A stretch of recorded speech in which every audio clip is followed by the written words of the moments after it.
사람 몸 받기 힘드나 지금 받고 있으며 불법 듣기 힘드나 지금 듣고 있으니 이 몸 받은 금생에 제도 못되면 언제 또 생을 받아 이 몸이 제도했으냐. 스스로 부처님께 기하여 받들어 모시고 원하건대 중생들과 더불어 대도를 체득하여 무상의 뜻을 바라겠노라. 스스로 법에 기하여 받들어 모시고 원하건대 중생들과 더불어 깊이 경쟁에 들어가 지혜를 받아같이 하겠노라. 스스로 승가에 기하여 받들어 모시고 원하건대 중생들과 더불어 대중들을 통리하여 모든 것에 막힘없도록 하겠노라. 무상하고 심심한 묘법은 백천만급이 되어도 만나기 심이드나 나는 지금 보고 듣고 얻을 수가 있었으니 원하건대 부처님의 진실한 뜻에 득하여 받들어 모시겠노라. 남무아미타불 남무아미타불 남무아미타불. 오늘은 이제 보름법회인데 오봉사에서 보름법회를 하는 것은 오봉사 영단에 위패를 모시는 분들이 돌아가신 분들 조상님을 추모하면서 하는 법회로서 이제 보름법회를 지내고 있어요. 보름법회가 만들어지게 된 거는 제가 여러 번 말씀을 드렸지만은 다시 말씀을 드리면은 그거는 이제 서원사에서부터 유래가 되지요.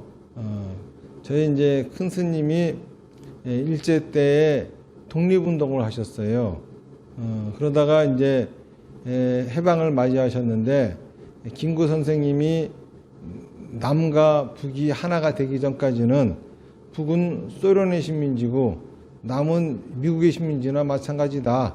그렇기 때문에 통일이 되기 전까지는 우리 민족이 독립이 된 게 아니니 그 통일을 향해서 독립운동을 지속하라 라고 하셨대요. 그래서 이제 저희 큰 스님은 이념으로서 우리나라가 갈라져 있으니까는 우리 민족이 하나가 될 수 있는 사상, 이데올로기가 뭐냐, 여기에 이제 오랫동안 고민을 하시면서 찾으시다가 발견하신 게 신라시대 불교예요. 신라시대 불교는 아주 뛰어난 불교라서 당나라를 가리켰고 일본을 가리켜가지고 굉장히 고도로 발전된 그러한 불교입니다. 원효 스님은 물론이고 그 당시만 하더라도 아주 그 유명한 고승들이 많이 나왔죠. 중국의 당나라의 신라방이라고 하는 곳이 있는데 그것은 이제 우리나라 신라때 스님들이 중국 사람들을 교화하던 그러한 절입니다. 어쨌든 간 신라시대의 불교야말로 우리 민족을 하나로 합칠 수 있겠다. 그렇게 이제 큰 스님은 생각을 하셨는데 실제로 우리나라에는 신라시대 불교가 없잖아요. 없으면서 이제 다 중국 불교 1세기인데 신라시대의 불교의 그 부흥, 그거를 이제 하시겠다고 당신이 삭발하시고 스님이 되시고 그리고 당신이 사시던 집을 절로 만들어 버린 것이 이제 서원사예요. 그래서 큰 스님이 이제 철저히 배척했던 거는 기복신앙, 주술, 그렇죠? 점치고 부적수고 하는 거 이런 것들을 이제 철저히 배척하시면서 생활불교, 제가불교 이런 것들을 이제 제창을 하셨어요. 그거야말로 신라시대 불교다 하셔가지고 이제 하셨는데 그러다 보니까는 절에다가 위패를 무시고서 뭐 영가천도 한다는 등 이런 거에 대해서 큰 스님은 큰 관심도 없고 그런 것들을 별로 좋아하시지도 않으셨어요. 그런데 그 큰 스님이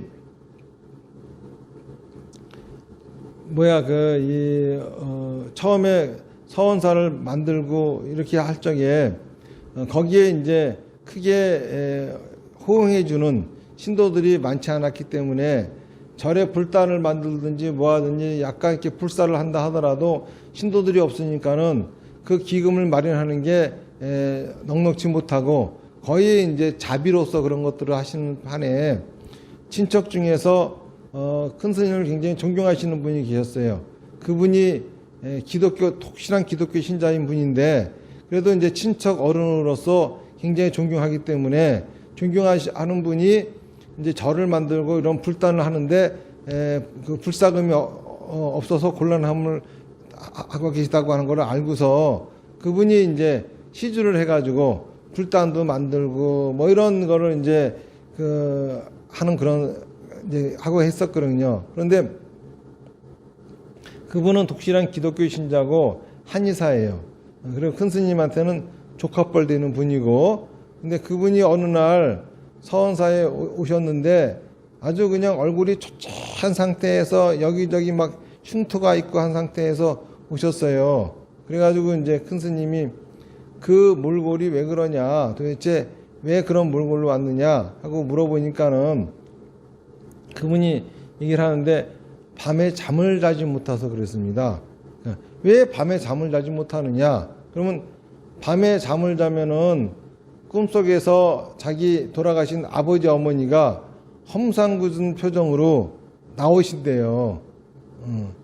그러고 나면은 자기 부인이, 그래서 눈을 떠보면 부인이 미쳐가지고 칼을 들고 자식들을 죽이려고, 그러고 있기 때문에 그거를 뜯어 말리려고 하다 보니까는 부인이 휘두르는 칼에 자기 몸에 상처도 나고, 밤새도록 그걸 뜯어 말리느라고 잠을 못 자가지고 이렇게 삐쩍 말랐다고 이제 그렇게 하더래요. 그래가지고 큰 스님이 그 얘기를 듣고, 성함이 어떻게 되느냐. 그래가지고 부모님의 본가, 이름을 적어가지고 이제 불교식으로 위패를 써가지고, 벽에다가 딱 붙여 놓으셨어요. 그러시면서 여기들 계시고, 자식한테 가서 괴롭히지 마세요. 그랬어요. 그러고 나서 이제 그거로 이제 끝난 거야. 그러고 이제 그분도 안 오시고 그랬는데, 그러고서 이제 몇 달이 지나가지고 그분이 오신 거예요.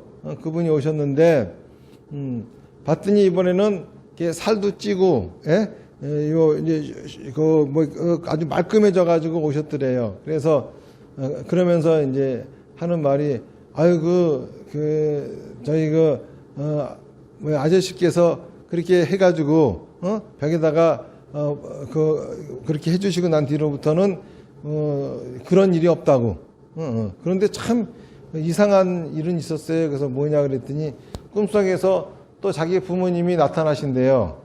그러면서 밖에, 이제는 그전에는 문을 열고 들어오셨는데 이제는 문을 열고 들어오는 것이 아니라 밖에 서가지고 이름만 그렇게 부른대요. 그래서 빼끔 문을 열고 보면은 돌아가신 아버지 어머니가 이렇게 인상을 쓰고 서 계셔가지고 이름을 자꾸 불러가지고 나와라 하시는데, 그래가지고 아니라고 들어오시라고 그러면은 안 돼, 난 들어가면 혼나, 네가 나. 자꾸 그러더래요. 이제 이제 그 얘기를 큰 스님이 신기하게 이런 일이 있었다라고 말씀하시니까는 그 뒤로 사람들이 그 서원사 연가단에다가 우리 조상님도 위패를 붙여주세요.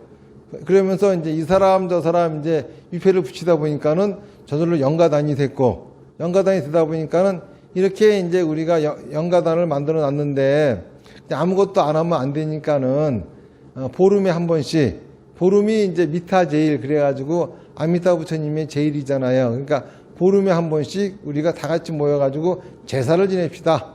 그리고 또 위패를 붙이는 것도 우리가 회비를 냅시다. 이렇게 하면서 이제 위패 한 분 모시는데 매달 10,000원씩을 내고, 그리고 또 보름마다 그 법회를 하고, 이게 이제 그때부터 이렇게 생겨난 거예요. 그러다가 이 오봉사가 생기면서 이제 오봉사에서도 보름마다 그런 법회를 하게 됐지요. 그런데 우리가 절에다가 조상님의 위패를 모시는 이유에 대해서도 어느 정도는 알아야 돼요. 첫 번째는 이거는 이제 위패를 모셔야 되는 의미예요. 꼭 절이 아니더라도. 호랑이는 죽으면은 가죽을 남기고 사람은 죽으면 이름을 남긴다고 하는 말이 있듯이 사람이 죽으면 이름만이 남아요. 그 이름이 불렸던 거는 이 몸이거든요. 근데 몸은 화장을 하든 매장을 하든 없어졌잖아요. 그러니까는 이제 몸이 사라졌으니 남는 거는 이름밖에 없는 거예요. 그래서 이름을 허공에 떠돌게 하면 안 되는 거죠. 우리가 부모님을 모시는데 부모님이 집도 없이 떠돌게 하면서 생신만 되면은 모셔다가 잔치해드린다고 하는 거는 어리석은 거잖아요. 그런 것처럼 설사 생신은 못 해드려도 집은 하나 마련해 드리는 것처럼 이 돌아가신 분도 이름이 담길 곳이 없으면 허공을 떠돌게 되는 법이라. 그렇기 때문에 이름을 갖다가 잎에다 써서 이렇게 모시게 되면은 그게 몸이 되는 거예요. 또 이런 사람들도 있어요. 어떤 사람들은 잎에 하나에다가 이 사람 저 사람 이름을 막 그냥 할아버지, 할머니, 아버지, 어머니 쭉 써놓는 사람들이 있어요. 또 어떤 절에서는 그렇게 하라고도 해요. 우리 절도 인시잎에 모시는 사람들은 뭐 비싸네 어떠네 하니까 그렇게 하라고 내비는 두지만은 말이 안 되는 짓입니다. 왜 그러냐 하면은 몸은 하나인데 한 몸에다가 왜 이렇게 이름을 많이 써놔? 그렇죠? 몸은 어머니인데 그 어머니를 가지고 우리가 아버지라 그러고 할머니라 그러고 막 그러고 살았어? 안 그랬잖아요. 그렇죠? 어머니는 분명히 어머니 몸이 있는 거고 아버지는 아버지 몸이 있는 거고 할아버지는 할아버지 몸이 있는 거지. 몸은 어머니 몸에다가 몸은 어머니인데 거기다가 할아버지, 할머니, 뭐 아버지, 어머니 다 부르나? 그건 아니잖아요. 그러니까는 위패 하나에다 이름 하나만 써야 되는 거지. 위패 하나에다 이름 여러 개 쓴다고 하는 것 자체가 상식에도 안 맞고 말도 안 되는 짓입니다. 그거. 그렇게 하면 안 되는 거예요. 어쨌든가 제사는 안 지내도 위패는 써야 되고 위패를 썼으면은 어딘가에다가 이제 돌아가신 분의 몸을 만들어 드린 거죠. 몸을 만들어 드렸으니까 이제 살 집을 마련해 드려야 될 거 아니에요. 그 살 집이 사당이에요. 옛날에는 우리 집 어디나 집집마다 사당이 있었어요. 그렇죠? 하다못해 이 위패를 갖다가 우리가 신주라고 하거든. 모실 집이 없으면은 항아리에다가도 넣어드렸어. 집이 없으면 사당이 없으면은 그쵸? 하다못해 시시라고 항아리에다가 넣어드렸어. 그래가지고 그 위패를 모신 항아리를 뭐라 그래요? 신주단지라 그러잖아요. 신주단지. 그러니까 요즘 사람들은 위패를 모시지를 않아요. 지방을 써요. 그쵸? 원래 지방이라고 하는 거는 왜 쓰는 거냐 하면은 제사라고 하는 것은 위패를 모신 사당이 와서 지내요. 하지만 차례는 각자 집에서 지내는 거거든요. 제사하고 차례하고 가장 큰 다른 점은 제사는 이거 유계에서 보면은 귀신이 돌아다닐 시간에 음이 돌아다닐 시간에 해가 뜨지 않고 해가 졌을 적에 지내잖아요. 차례는 해가 뜨고 나면 지내요. 해가 뜨고 나면 지낸다라고 하는 거는 그 차례상을 받아 먹을 조상이 올 수 없는 시간에 지낸다는 거거든. 다시 말해서 차례상을 받아 먹을 조상이 안 온다는 소리야.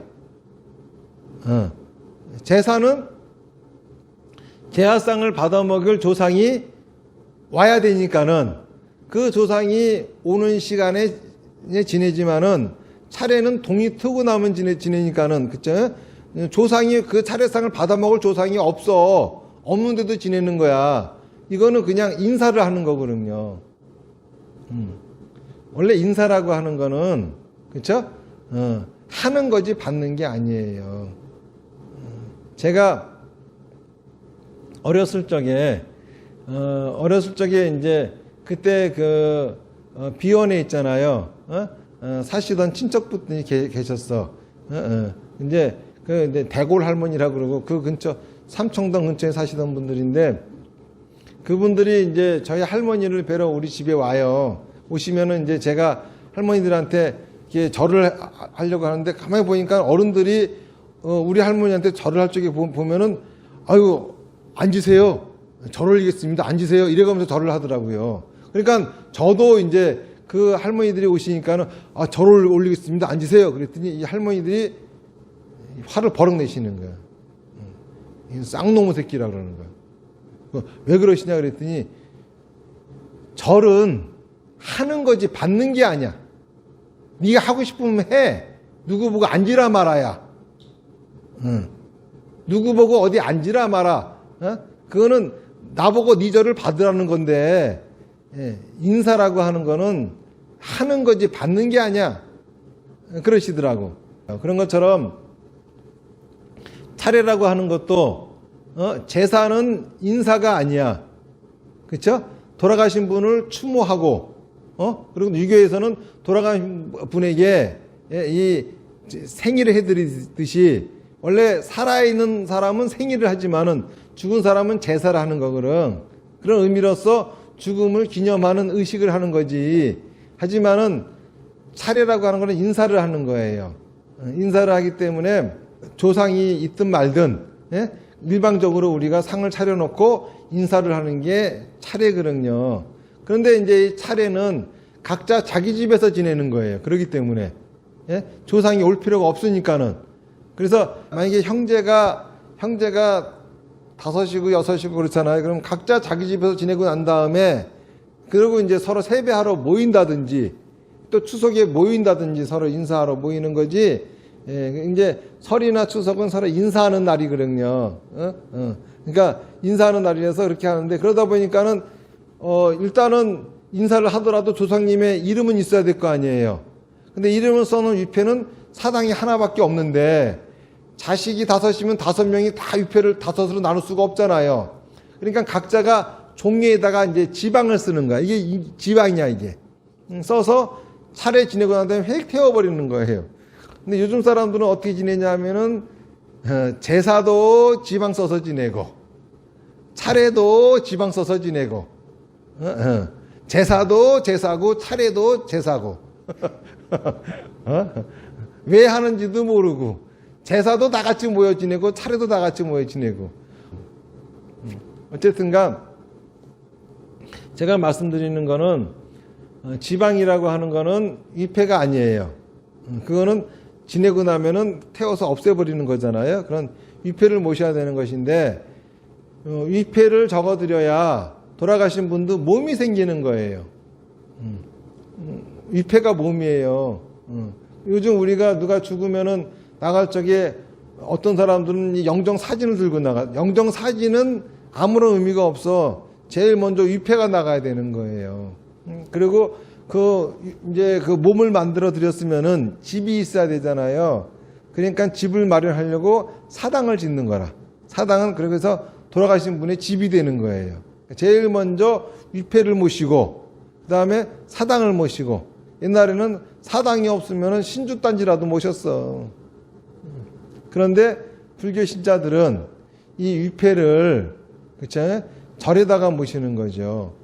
왜 그러냐 하면은 불교라고 하는 종교는요 신을 섬기지 않는 종교예요. 불교라고 하는 종교는 그쵸?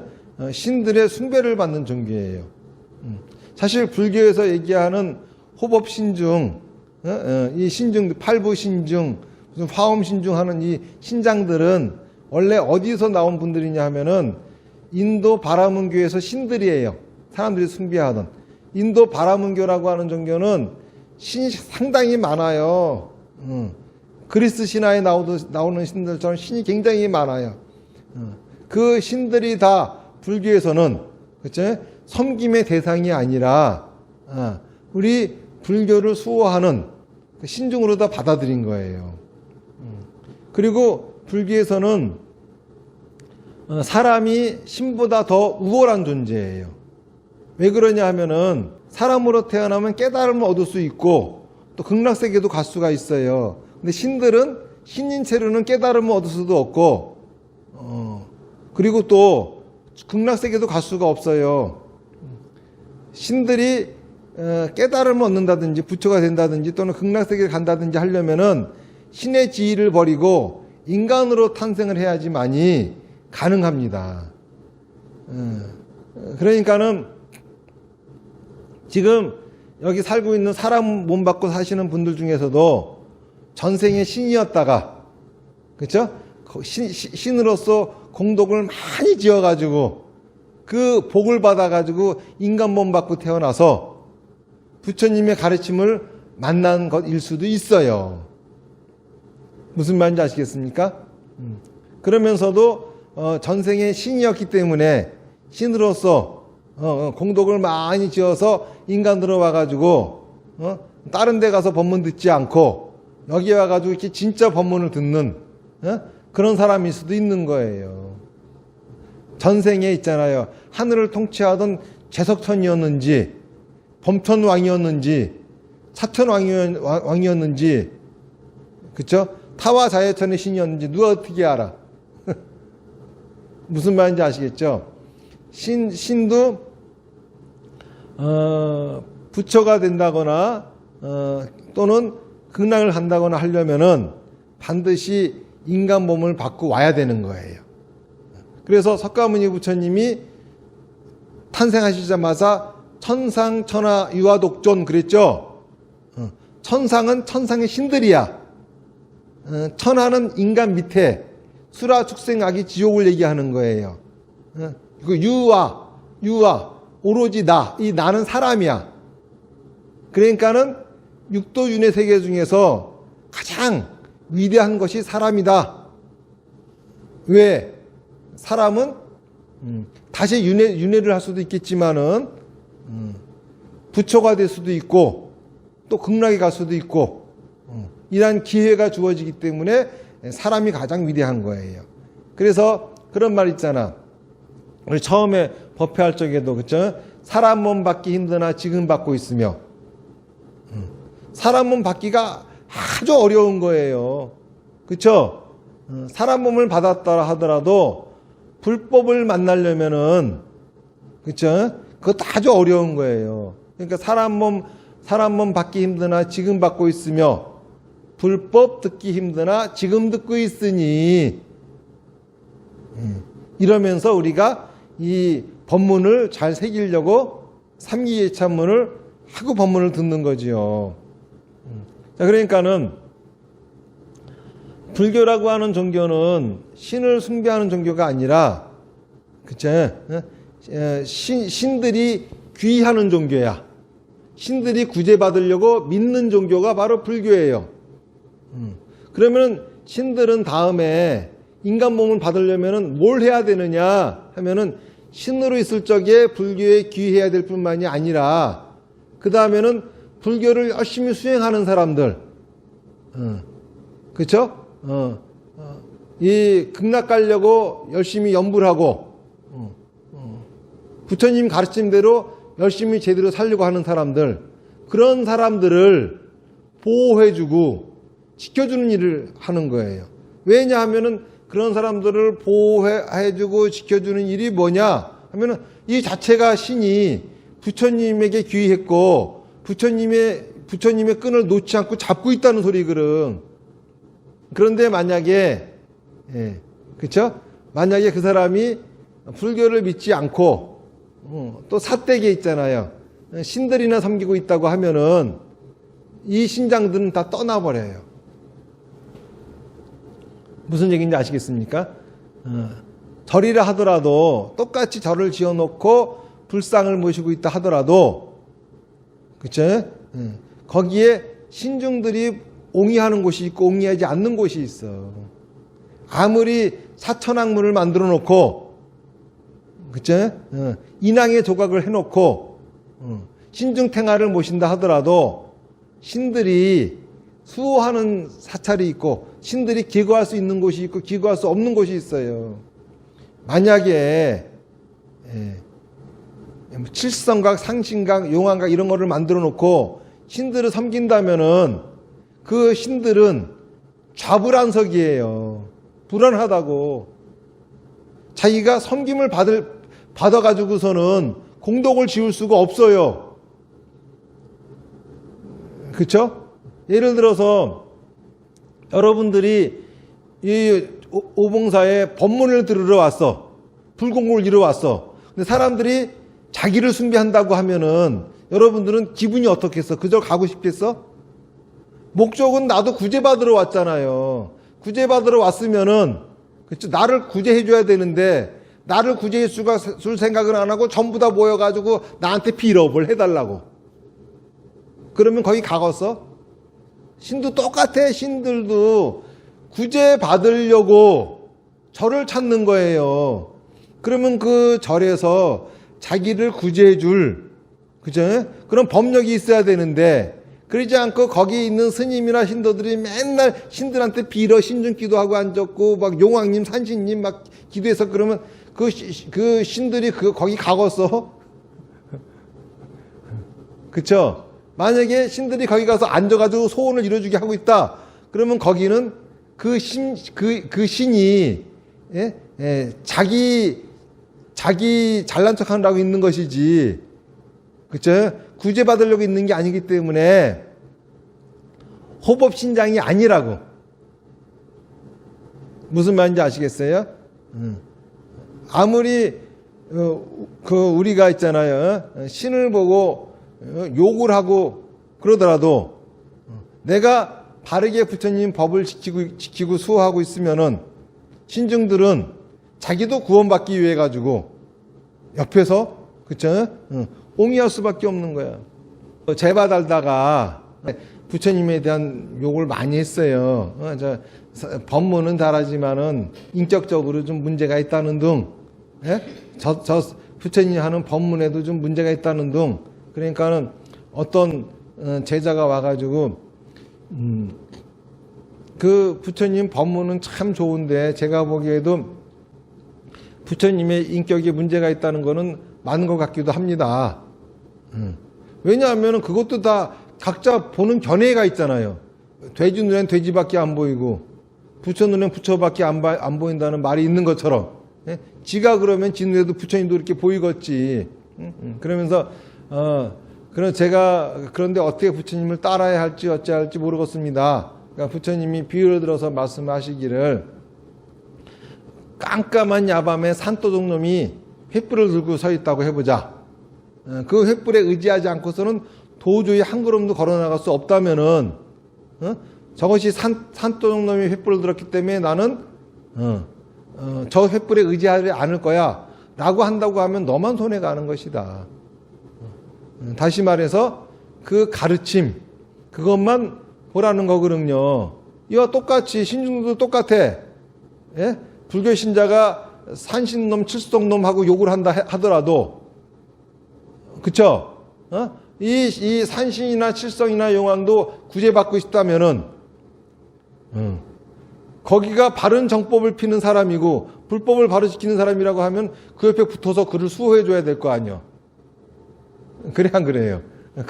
그러는 법이라고. 그렇기 때문에 정법을 지키는 절에는 신장들이 있고, 그리고 만약에 나의 돌아가신 부모님, 조상님들의 위패가 그 절에 모셔져 있다고 하면은, 이제 그분들은 또 신중들의 보호를 받게 되는 거예요. 여러분들 왜 죽으면은 49제를 절에서 지냈는지 아세요? 또 나중에 기회 있으면 설명드리겠지만은, 사람이 죽으면은 불교를 제대로 믿고 신앙한 사람은 아미타 부처님 영접을 받아 극락까지만은, 그렇지 않은 사람은 3년 동안 10명의 왕에게 끌려가서 재판을 받아요. 그 재판을 받는 과정이 보통 가혹한 게 아닙니다. 착한 일을 많이 했어도 고달프긴 마찬가지야. 생각을 해보세요. 내가 죄를 지은 게 없다 하더라도, 그렇죠? 구치소에 갇혀가지고 재판받는 과정이 나중에 무죄 판결 이렇게 나온다 하더라도 과정이 좋겠습니까? 좋지는 않지. 똑같은 거예요. 그런데 49제를 절에서 지내잖아요. 그러면은 위패를 절에다 모시게 되잖아요. 그러면은 이제 끌려가서 이제 절에 있으니까는 저승사자들이 데리러 오지를 못해. 신중들이 있어가지고 무서워서. 그런데도 재판을 해야 되잖아요. 불교 신자는 아니고. 재판을 해야 되니까는 이제 그 염라대왕이 지상보살님한테 부탁을 하는 거야. 우리는 못 들어가니까는 좀 보살님이 가셔가지고 좀 재판을 받을 수 있게 좀 데려오라고. 그러면 이제 가서 재판만 받고 또 오는 거야. 그런데 절에서 49제 안 지내면은, 그쵸? 그 기간 내내 귀신들한테 들들 볶이고 혼나고 해가면서 재판을 받는 거야. 무슨 얘기인지 아시겠어요? 근데 그것도 모르고 왜 우리가 이 49제 지낼 적에도 그 절에서 왜 이렇게 희주를 하고 그러냐 하면은 음식 차려놓고 막 이렇게 하는 거 아무 의미 없어요.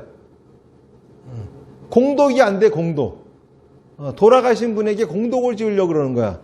그러니까는 재판도 절에 있다가 재판 날만 되면 재판 받고 돌아오고, 하는데 그 기간 동안에도 그 가족, 자식들이 있잖아요. 돌아가신 조사님을 위해 가지고 공덕을 지어준다고 하면은, 그런 것들이 다 플러스가 돼가지고, 나중에 그 판결에 영향을 미치는 거죠. 그래서 49제도 지내고 100일제도 지내고 1년제도 지내고 3년까지는 그렇게 지내드려야 되는 거예요. 살아있으니까 아무것도 모르지 죽어보지 않았으니까는. 그렇죠? 근데 죽은 사람들이 그런 고통을 겪도록 그냥 내버려 두는 것도 자식이 하는 참 못된 짓이죠. 입장 바꿔놓고 해봐. 내가 죽었는데 내 자식이 그런다 그래봐. 더더욱이 스님한테 법문 듣고도 그런다 그래봐. 그런데 이런 사람들이 있어. 49제도 꼭 무당한 때 가서 하는 사람들이 있어. 우선 절 모양은 하고 있고 모습은 스님 모습을 하고 있다 하더라도 신을 섬기고 있으면은 거기는 신중이 없어. 아까 말씀드렸잖아요. 여러분들이 만약에 신이라 그러면은 구제받으러 절에 갔는데 사람들이 자기한테 부탁하고 자기를 섬기고 있고, 그쵸? 자기를 부처님처럼 취급한다고 하면은 거기에 편하게 있을 수 있겠습니까? 구원받고자 하는 원래 신중이라고 하는 거는 불교의 귀에서 자기도 구원받고자 하는 게 신중이야. 신들 중에서 부처님께 귀해가지고 구원받으려고 하는 게 신중이라고. 그런데 그 신중들이 그런 곳에 있겠어요? 모습은 불상을 세워놓고 했다 하더라도 거기에는 신중들이 없어요. 그런 데 가서 49제 지내봐야, 그쵸? 똑같아, 안 지내는 거하고. 무슨 말인지 아시겠죠? 그러니까 우리가 위패를 쓰는 목적, 그거는 돌아가신 분의 몸을 만들어 드리는 거예요. 그렇죠? 그리고 우리가 사당을 짓는 거는 돌아가신 분의 집을 마련해 드리는 거예요. 그런데 그런 위패를 정법을 지키는 절에다가 모시면은, 그렇죠? 집을 지어 드리는 정도가 아니라 이제는, 그쵸? 호위병까지 붙여주는 격이야. 무슨 말인지 아시겠죠? 그렇기 때문에 불교 신자들은 항상 그 절에다가, 그쵸? 예? 예, 그 위패를 모셔야 되는 거고, 우리가 흔히 그 천도제 그런 말 하잖아요. 그런데 사실 불교에서는요, 이 죽은 귀신을 천도한다고 하는 거는 49제 3년 동안 지내는 제사 외에는 없어요. 그러면 어떤 천도제가 있느냐 하면 이미 판결을 받아가지고 짐승으로 태어났다든지, 그쵸? 아귀가 되었다든지, 예? 예. 뭐 이렇게 저희 지옥에 갔다든지 이런 판결을 판결을 받아가지고 이미 사막도에 떨어진 분들을 천도시킨다고 하는 말은 있지만은, 그쵸? 돌아가신 분 귀신이 된 거를 천도하는 거는 이 3년 동안 지내는 것밖에는 없어요. 그래서 뱀이 된 사람을 나중에 잠을 잤더니 꿈속에서 나타났는데 돌아가신 분이 뱀이 됐더라. 그래서 그분을 위해 가지고 자손들이 크게 공양을 올렸더니 뱀의 몸을 벗고 다른 곳에서 태어났더라. 이런 얘기는 불교 설화 중에 많이 있잖아요. 그렇죠? 이미 육도 윤회에서 결정되어져서 사막도에 떨어진 분들을 천도시키는 의미는 있어도 귀신을 천도시킨다고 하는 거는 49제 지내는 그거 그때까지 이제 절에다가 모셔놓는 거죠. 그리고 또한 절에다가 계속 위패를 모셔놓고 자손들이 신행생활을 열심히 하고 또 부처님에게 공양을 하고 하잖아요. 그러면은 사막도에 떨어진 조상들은 천도가 될 수도 있는 거예요. 그게 이제 불교 절에다가 위패를 모시는 목적인 겁니다. 그리고 그 불교에서는 제사를 지낼 적에 원래 음식을 놓는 거 아니에요. 나물이나 전 이런 거 놓는 거 아니에요.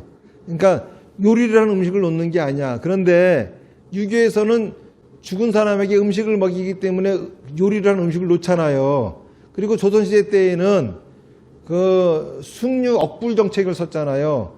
유교를 숭상하고 불교를 탄압하는 정책을 쓰다 보니까는 불교가 유생들의 비율을 맞추느라고 그런 나물이니 전이 이런 걸 놓기 시작했지만은 그래도 절대 간을 하지 마라. 그 대신 간을 하지 마라. 이래가지고 자존심을 지킨 거고 더더욱이 그런 거는 부처님한테 올리지 않고 영가단에다만 놓는 식으로 했던 거라고. 하지만은 우리 불교에서는 있잖아요. 모든 것이 다 귀신 먹으라고 하는 게 아니라 죽은 귀신한테 산 사람처럼 음식 차려주는 것 자체가 죽은 사람을 귀신으로 만드는 짓을 하는 거예요. 그렇기 때문에 그런 음식을 올리는 것이 아니라 부처님 앞에 청정한 공양물을 올리듯이 그 공양물을 올려서 돌아가신 분들이 공덕을 지을 수 있게끔 제를 지내드리는 게 이게 불교에서의 제사법이 되는 겁니다. 그래서 제대로 제사를 지내려면은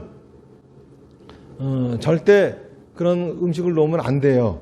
요즘 이런 오봉사 법문을 유튜브에 올리니까는 지방에 계시는 분들 중에서 영구위패를 모시고 싶은데 이제 제사를 지내려면 오봉사까지 와야 되잖아요. 그게 걸리는 분들이 계셔. 그래가지고 제가 이제 얘기를 하는 게 오봉사까지 오지 말고 제가 집으로 가겠습니다. 위패는 오봉사에다 모셔놓고 제가 집으로 가겠습니다. 그러는 거야. 그러면 제가 그 집으로 가게 되면은 그분들도 제사를 지내려면은 제 신세를 지게 되는 거잖아요. 그러니까는 집전비는 바꿨습니다. 집전비는 제가 5만 원 받겠습니다. 그랬어. 그리고 나머지 그 대신 제사상 있잖아요. 제사상에는 절대 나물이나 전 같은 거 놓지 말고 떡, 과일 가지고 아주 제사상을 근사하게 차리세요. 이제 그 다음에는 이제 부처님한테 저희 그 공덕을 짓는 거는 스스로가 알아서 하면 되는 거야. 그쵸? 부처님한테 시주금 올리는데 야 이거 내가 너무 늦게 올려가지고 스님이 흉보지 않을까? 그럼 시주금이 아니야 그거는. 그쵸? 스님 따위 생각하지 말고 내가 시주금을 많이 하나 적게 하나 이런 걸 하지 부처님만 딱 생각을 하면서 그쵸? 그 돌아가신 분에게 올리는 그것만 생각을 하면서 해야 되는 거예요. 이 사람들이 이 절을 알기도 꼭 그냥 자기들이 장사하고 사니까 있잖아요. 절에도 무슨 경제적인 논리를 적용시켜가지고 절도 뭐 먹고 사나 먹고 살아야지 해가면서 쓸데없는 생각들을 많이 해요. 그런 생각들을 하면 못 쓰는 거야. 절에 다니는 목적은 내가 구원받으려고 다니는 거고, 그렇죠? 부처님하고만 상대하면 되지. 그렇죠? 특히 시주할 적에는 부처님만 보여야지. 왜 스님이 왜 보여 거기서? 10원을 하면 어떻고 100원 하면 어떻고 그렇죠? 100만 원 하면 어떻고 1억 원 하면 어때? 그게 왜 남의 눈치를 봐가면서 해야 되는데 나의 정성이면 되는 거예요. 그래서 이제 제가 이제 그분들한테 그렇게 얘기를 하는 거예요. 그 지방에서 오봉사에다가 위패를 모시고 싶은데 그러면은 제사는 어떻게 하면 되나요? 전국 어디든지 가겠습니다. 너무 먼 곳이면은 집전비에다가 좀 기름값 주세요. 그리고 부처님한테 시주하는 거는 마음대로 하세요. 그거는 알아서 하세요. 그거는 부처님 상대하지, 그쵸? 이제 그러면 이제 제 신세도 안 지게 되는 거고 보답을 하니까는, 그쵸? 집전비도 주고 차비도 줬으니까는 스님 신세도 안 짓는 거고, 그리고 나머지는 순수하게 자기가 부처님에게 올리는 공덕이니 보시금이 그건 저절로 공덕이 되는 거고, 이렇게 하면서 우리 제발 제사를 불교식으로 합시다. 불교식으로 지냅시다. 이거를 이제 제가 요즘 강조하고 얘기하고 있는 중입니다. 오늘 얘기는 여기서 마치고 이제 합장하시고 나무아미타불 연불 열편하겠습니다. 시작. 나무아미타불 나무아미타불 나무아미타불 나무아미타불 나무아미타불 나무아미타불 나무아미타불 나무아미타불 나무아미타불 나무아미타불 성불하십시오.